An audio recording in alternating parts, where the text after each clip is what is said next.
How to turn off mirror mode on Google Meet. Hey everyone, welcome back to the channel. In today's video, I'm going to show you how to disable mirror mode in the Google Meet app. So now without further ado, let's get started. So first thing first, open the Google Meet app on your phone. And once you're inside the app, simply tap on the three dash icon shown in the top left corner of the screen. And now from the pop-up menu, simply tap on settings. Now here in the new page, you can see the option labeled as calling as a last option. So simply tap on that.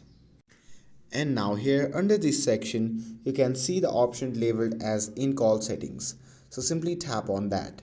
And now here you'll find the mirror mode option, which is currently enabled. So to turn it off, simply toggle off that option. And just like that, you have successfully turned off mirror mode on Google Meet.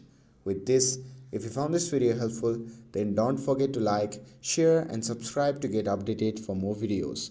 Thanks for watching and I'll see you in the next video.